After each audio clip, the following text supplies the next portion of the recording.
Hello everyone, आज हम बात करते हैं वाइगॉस्की की सोशल डेवलपमेंट थ्योरी के बारे में। इन्होंने अपनी जो सोशल डेवलपमेंट थ्योरी दी है उसका जो मेन थिंग है वो है सोशल इंटरेक्शन और कल्चर के साथ रिलेशन, या एक तरीके से कल्चर में बच्चा जिस तरीके से रहता है और जो चीज़ें सीखता है वो बच्चे को शेप करने में या उसके डेवलपमेंट में किस तरीके से हेल्प करती हैं, वो इन्होंने अपनी मेन थ्योरी में बताया है।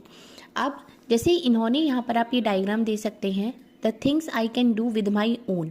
अगर मैं खुद से कोई चीज़ करता हूँ, खुद से कोई काम करता हूँ, तो मैं सिर्फ इतना ही सीख पाऊँगा।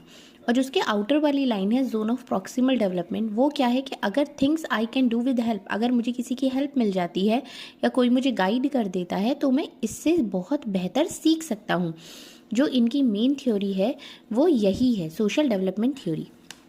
अगर हम आगे देखते हैं या अगर हम इनकी थ्योरी के बारे में और थोड़ा सा डिटेल में जानते हैं तो इन्होंने बहुत सारी चीज़ें दी हैं, जैसे कि इनकी कॉग्निटिव एबिलिटीज़ हो गई या एम्फसाइजिंग लर्निंग हो गई, थ्रू किस तरीके से आपका कोलैबोरेशन हो गया या गाइडेंस के थ्रू ही आप ये सब बच्चे के अंदर डेवलपमेंट हो पाता है। अब जैसे कि ये बिलीव करते थे कि जो कॉग्निटिव डेवलपमेंट है वो इन्फ्लुएंस्ड होता है, मतलब उसके ऊपर प्रभाव पड़ता है आपका कल्चर का या सोशल जितने भी फैक्टर्स होते हैं उन सभी का।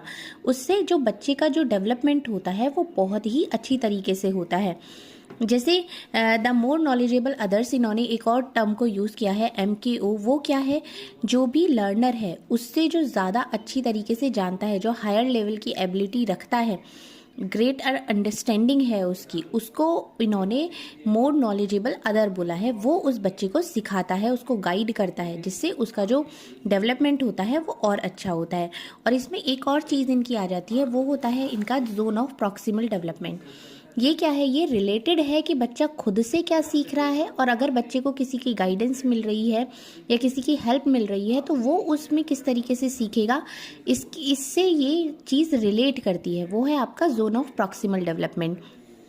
अब एक और चीज़ इसमें आ जाती है, इंटरनेशनलाइजेशन ऑफ नॉलेज। ये क्या है? ये एक सेंट्रल कंसेप्ट है वाइगॉस्की की थ्योरी में, जो कि ब्रिज है, एक तरीके से गैप करता है between social interaction and individual cognitive development. मतलब इन दोनों के बीच में कि सोशली किस तरीके से बच्चा सीखता है और इंडिविजुअली वो किस तरीके से सीखता है। इसी में एक और टर्म इनका आ जाता है इनकी थ्योरी में, वो है इनका स्कैफोल्डिंग। अब मैं उसके बारे में भी आपको बता देती हूँ। स्कैफोल्डिंग क्या होता है कि कंसिस्ट करता है एक्टिविटीज़ हैं जो कि किसी एक एजुकेटर या मोर नॉलेजेबल पर्सन के द्वारा प्रोवाइड करी जाती हैं स्टूडेंट को सपोर्ट करने के लिए।